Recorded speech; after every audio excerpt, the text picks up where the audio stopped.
Tes tes 1 2 3 dicoba. Oke. Eh, Perkenalkan semuanya, nama saya Fahri Akbar Putra Ediastia. Saya biasa dipanggil Fahri.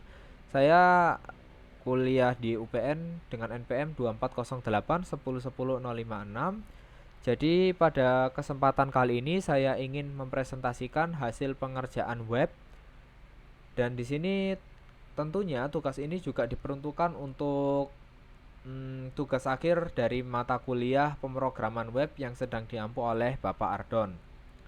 Oke, tanpa berlama-lama lagi, di sini pada video ini akan terbagi menjadi 2 bagian. Yakni yang sesi pertama saya akan menjelaskan mengenai fungsi dan juga eksistensi beberapa elemen penyusun dalam web yang saya buat ini. Bisa terlihat di bagian depan sini saya membuat web Yamaha, dan di sini perlu diketahui kenapa saya ingin membuat web Yamaha, karena saya sendiri bekerja di Yamaha dan saya iseng-iseng pengen jadikan Yamaha ini sebagai salah satu studi kasus dalam proses belajar saya dalam pemrograman web ini. Untuk bab selanjutnya saya akan membahas mengenai implementasi real di web ini. Jadi web ini sudah bisa operasional ya, sudah bisa diklik dan ini sudah dinamis.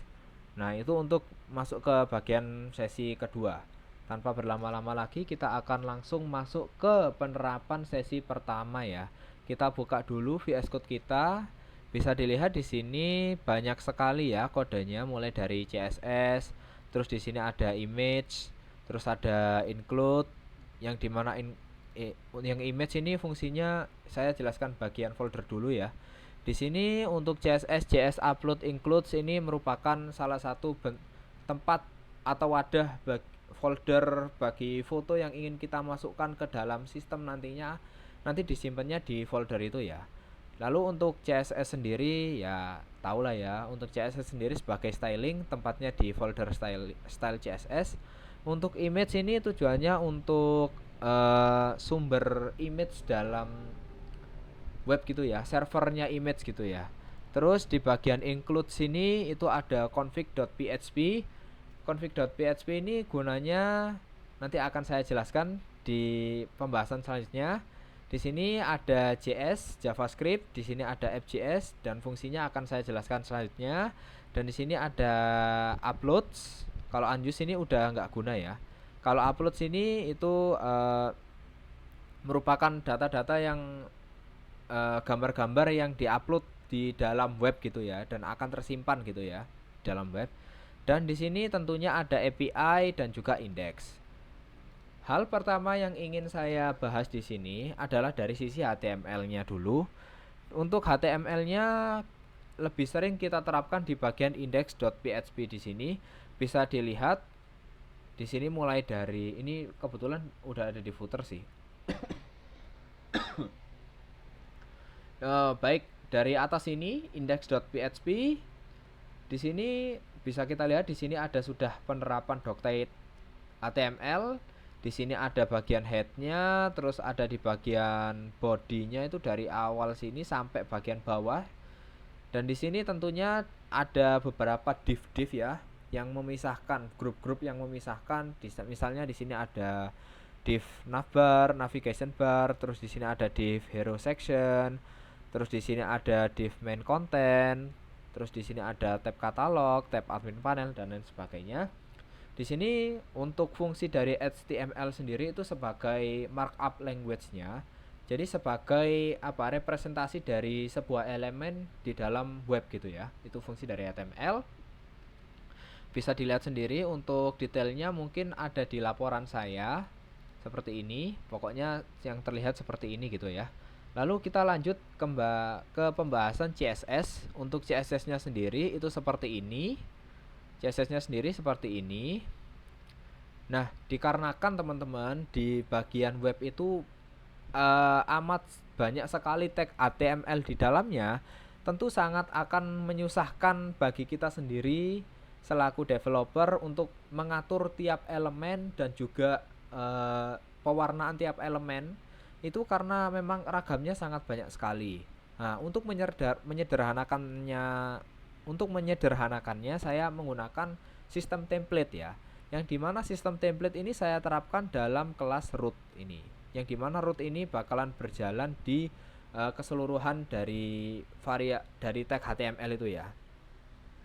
Bisa dilihat di sini saya menetapkan variabel red dengan kode sekian sekian sekian, yang dimana nanti saya akan menerapkannya itu contohnya seperti ini.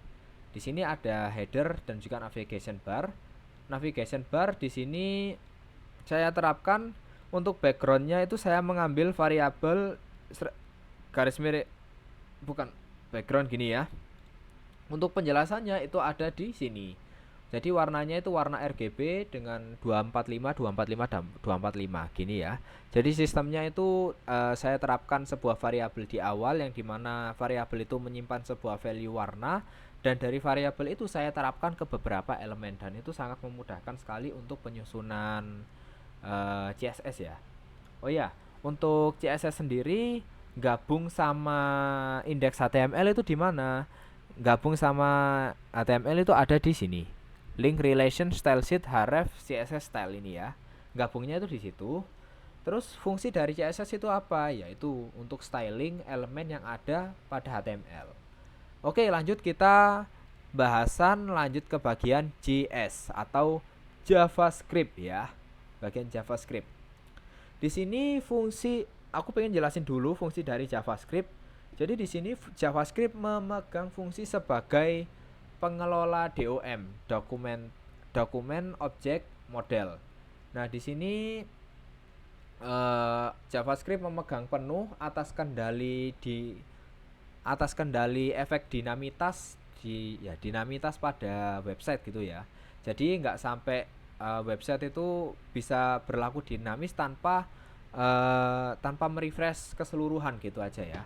Contohnya di sini saya ingin membahas mengenai detail modal ya.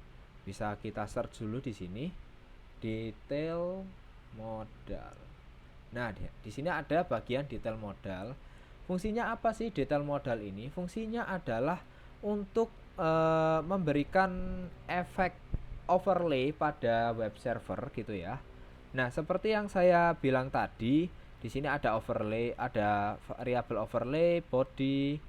Nah, di sini juga ada ada control flow, dan tentunya seperti yang sudah saya bilang lagi, fungsi DOM, dokumen objek model itu tadi itu berguna di sini. JavaScript memiliki wewenang untuk memanipulasi setiap elemen yang ada pada HTML. Baik itu inner HTML-nya, terus di sini kelas-kelasnya, di sini intinya bagian memanipulasi gitulah ya. Nah, untuk show detail sendiri fungsinya itu sebagai penampil ini ya, overlay. Seperti ini. Di sini ada label-labelnya untuk mesin, kapasitas mesin dan lain sebagainya. Untuk lengkapnya bisa dilihat di laporan saya. Oke, lanjut di sini saya akan membahas mengenai PHP, penerapan PHP. Yakni di bagian API.php. Di sini saya ingin menjelaskan bahwasanya API.php ini berguna sebagai jembatan antara sebuah web dengan servernya, dan juga data. Server ini saya maksud sebagai database ya. Jadi API ini berfungsi sebagai penjembatan antara web dengan database, begitu. Untuk bagian yang ingin saya jelaskan di sini itu ada pada kontrol apa ya? Fine. Oke. Saya ingin membahas mengenai ini, validasi data. Nggak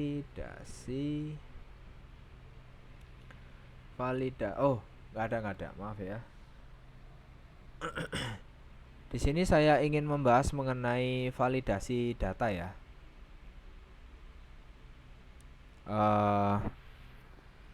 Ntar saya cari dulu ini delete validasi data ada di bagian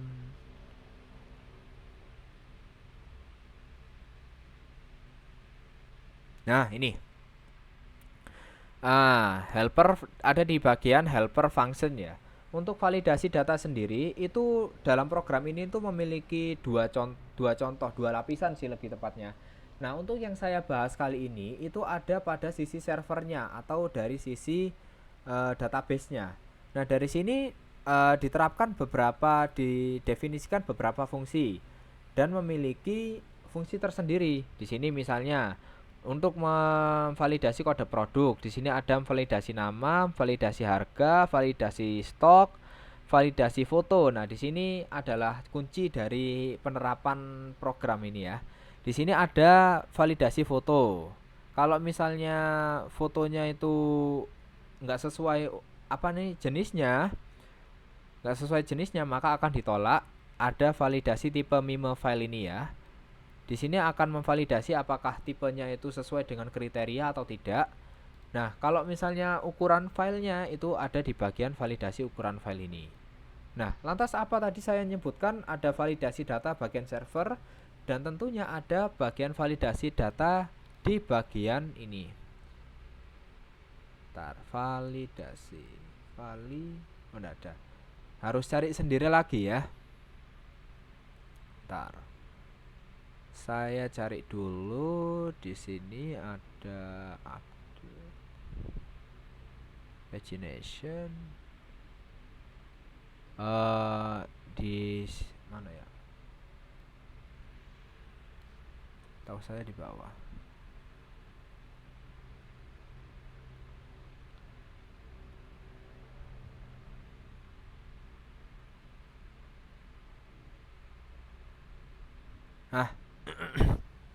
Di sini untuk validasi tipe tapi dari client side-nya itu ada di bagian function handle file select ini ya. Di sini validasi tipe dulu, tipe file dulu, mulai dari kliennya dulu. Yang diterima itu adalah image, JPEG dan juga JPEG ya. Image JPEG atau JPEG, PNG atau WebDP. Kalau untuk validasi ukurannya juga ada di sini. Jadi untuk validasi data itu melalui dua penyaringan, yakni yang pertama pada PHP tadi pada API itu dari klien dulu, jadi ada di bagian JS ini tadi yang sudah saya sebutkan. Terus ada yang bagian API-nya atau bagian servernya seperti yang sudah saya sebutkan tadi. Nah, selanjutnya saya ingin membahas mengenai MySQL. Jadi fungsinya MySQL sendiri ya udah tahu dong, sebagai penyimpan data ya, sebagai database. Lantas apa yang menghubungkan database itu? Apa yang menghubungkan database di sini apakah ada? Ya, tentu ada. Di bagian include sini ada namanya configuration.php ya, teman-teman. Nah, di sini konfigurasi database saya tuliskan di sini untuk database host saya itu seperti ini. Ini harusnya nggak perlu ditunjukin ya, tapi kan ini untuk konfigurasi sebagai sistem login terhadap database-nya. Lantas database yang saya gunakan itu apa? MySQL, teman-teman. MySQL di sini saya bisa tampilkan di localhost. Di sini untuk database yang saya gunakan itu ada pada Yamaha Catalog. Yang dimana Yamaha Catalog ini memiliki dua entitas, yakni kategori dan produk ya. Yang masing-masing itu memiliki beberapa atribut. Kalau yang kategori ini punya 5 atribut. Kalau yang ini saya balik ke Yamaha Catalog dulu. Kalau dari produk itu ada maaf di bagian strukturnya di sini itu ada sekitar 20 atribut ya. Seperti itu penerapan database-nya. Oke, lanjut saya akan membahas mengenai pagination.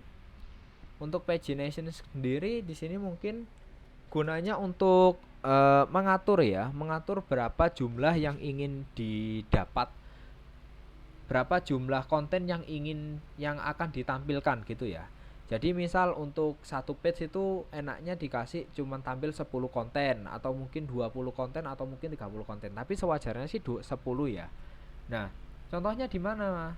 Contohnya kalau untuk secara konkretnya itu bisa kita lihat di bagian web saya ini. Contoh. Dalam satu page ini itu bisa menampilkan 1, 2, 3, 4, 5, 6. Oh, ada bisa menampilkan 8 ya. Nah, kalau misalnya datanya itu emang lebih dari 8, maka berlanjut ke bagian sesi selanjutnya, yakni bagian 2 ini. Nah, di sini ada 1 ya. Menampilkan 1 dari 9 motor ya. Di sini ada sisa satunya gitu ya. Ini merupakan salah satu penerapan pagination, guys. Untuk source code-nya sendiri itu ada di JS. Fungsinya ada di DOM-nya. Sini bisa saya cari dulu, mungkin kalau misalnya ketemu saya jelaskan, kalau nggak ketemu ya nggak apa-apa sih. Pagination. Oh, nggak ketemu. Ya udah, mungkin sekedar gitu aja lah. Lalu untuk bagian pencarian data. Kalau pencarian data itu kita masuknya di bagian API. Pencarian data itu kita masuknya di bagian API get product. Nah, pencarian data di sini kalau misalnya kita scroll action scroll ke bawah. Nah, di sini kita akan mendapatkan contoh, salah satunya itu get product by ID dan juga get by kategori. Apa bedanya? Diterangkannya itu di sini. Diterangkannya itu di sini. Nah, kalau misalnya kita ingin mencari produk atau menyortir produk berdasarkan kategori, kita bisa lewat sini. Kita pengen cari yang bebek aja nih. Oh, ternyata ada NMAX Turbo sama MX King. Nah, itu salah satu penerapan dari sortiran menurut kategori. Lantas kalau yang dari ID, dari mana? Yang dari sini. Misal nih, kita pengen cari yang ini, YMH NMAX T. Kita cari YMH NMAX T. Ini ya. Nah, di sini langsung muncul. Nah, dari sini akan langsung muncul Yamaha NMAX Turbo. Nah, kayak gini ya, seperti ini. Untuk sesi pencarian datanya, itu dilakukan dari file api.php ini ya. Jadi untuk lengkapnya bisa dilihat di bagian dokumentasi saya.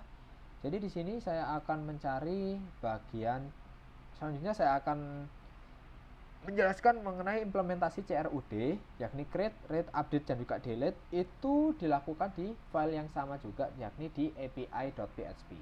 Saya akan bantu lihatkan. Di sini saya coba cari create. Di sini action create product.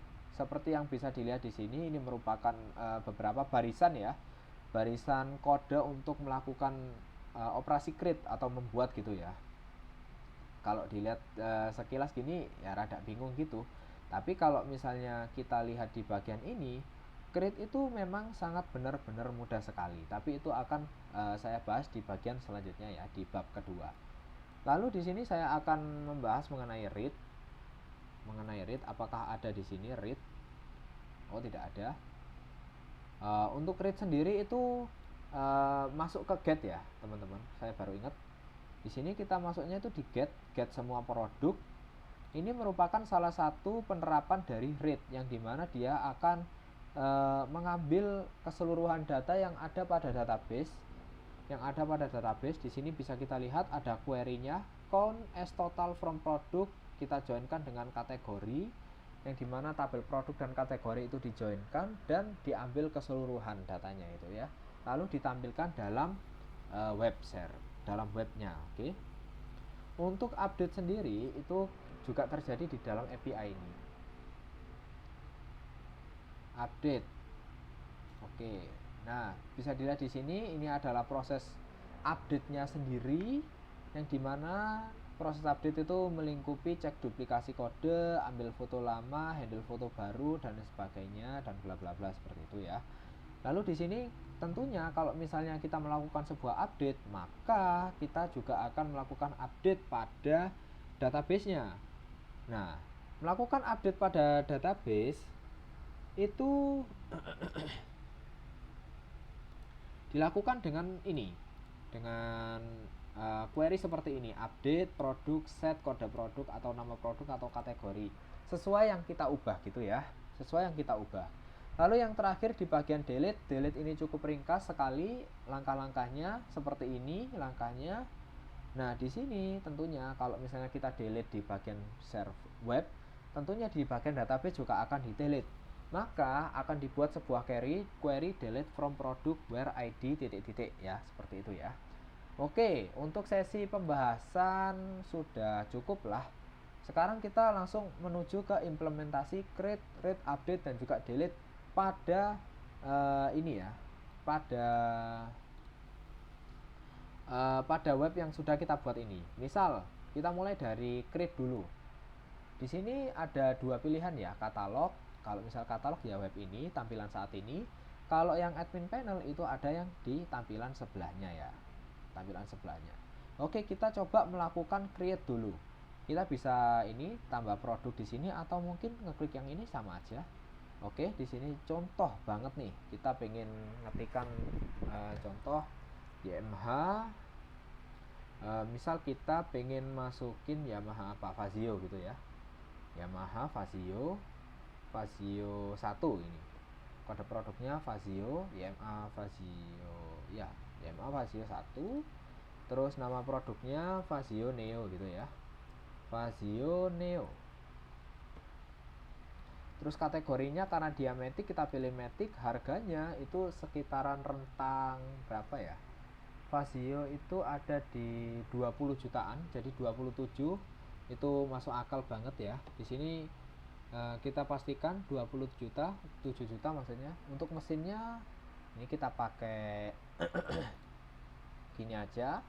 Kapasitas mesinnya itu 125 cc. Kalau untuk tenaga maksimumnya ini kita pakai terserah lah ya, nggak perlu terlalu detail juga. Untuk transmisinya matic ya, langsung matic gitu aja.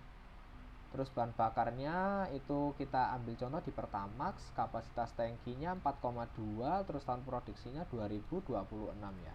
Kayak gini contoh. Untuk stoknya kita bebas ngasih 40, pilihan warnanya juga bebas sih aslinya. Contoh kita pakai template yang udah kepake di sini. Misal, dan juga kita kasih deskripsi Fazio adalah motor matic gitu ya. Gampang aja kayak gitu. Untuk foto produknya kita bisa cari langsung di foto produknya. Kita cari contoh. Kalau nggak salah pernah punya deh foto Fazio. Oh ini Fazionya. Oke, setelah kita kayak gini, kan ini pasti JPEG ya, pasti ya teman-teman. Kalau misalnya nggak JPEG atau nggak PNG itu bakal tertolak gitu ya. Kita coba simpan produk dan alhasil produk berhasil ditambahkan. Bisa dilihat di sini ada YMH Fazio 1 dengan harga 27.000, stoknya 40, statusnya aktif. Nah, kalau misal kita pengen nge-read nih, kita lanjut read atau membaca keseluruhan. Nah, setelah di sini tuh udah proses read, tanpa kita sadari sini tuh udah masuk proses read. Misal contoh kayak kita buka bagian katalog produk ini ya, itu udah masuk proses read, semua akan ditampilkan di web utama ini ya. Dan begitu juga ketika kita membuka manajemen produk, maka di sini sudah dilakukan proses read. Cepat banget bukan? Ya.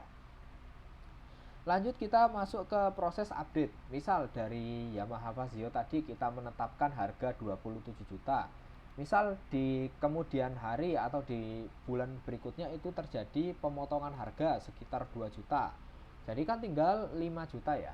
Tinggal 25 juta maksudnya. Nah, dari sini kita bisa langsung simpan perubahan dan perubahan produk berhasil diperbarui dan bisa kita lihat di sini harganya udah berubah dari yang awalnya 27 juta menjadi 25 juta aja. Nah, setelah itu kalau misalnya lagi kita setelah update ya, lanjut ke proses delete. Kita pengen delete. Misal dari Yamaha Fazio tadi, Fazio Neo, dari stoknya yang 40 tiba-tiba jadi 0, langsung habis diborong sama perusahaan atau gimana gitu ya. Maka kita tinggal bisa hapus. Konfirmasi hapus dulu, maka kalau misalnya kita menghapus, maka akan langsung hilang gitu ya. Nah, ada notifikasi produk berhasil dihapus dan otomatis di sini tidak akan ada Yamaha Fazio seperti yang udah kita inputkan sebelumnya. Jadi seperti itu CRUD sudah bisa diterapkan. Lalu ada beberapa model ini, beberapa tambahan mungkin ya, referensi gitu ya. Di sini beberapa fitur yang ingin saya pamerkan itu diantaranya seperti ini. Di sini bisa kita tekan. Nah, di sini bisa istilahnya apa? Look up gitu ya. Look up gitu. Bisa kita look up, di sini ada gambarnya. Kebetulan ini sebelum saya kasih gambar gitu aja. Terus untuk spesifikasi teknisnya seperti ini dan seperti itu. Kalau misalnya kita tentang silang ya nutup gitu aja. Nah, mungkin sekian dari presentasi saya untuk Yamaha e-katalog ini. Saya mengucapkan banyak-banyak terima kasih kepada diri saya sendiri karena sudah bisa berjuang sejauh ini, dan juga saya mengucapkan banyak-banyak permohonan maaf apabila selama proses presentasi kali ini itu terdapat kesalahan pengucapan, perbuatan atau lain sebagainya. Pokoknya seperti itu. Saya pamit undur diri. Wassalamualaikum warahmatullahi wabarakatuh. Terima kasih.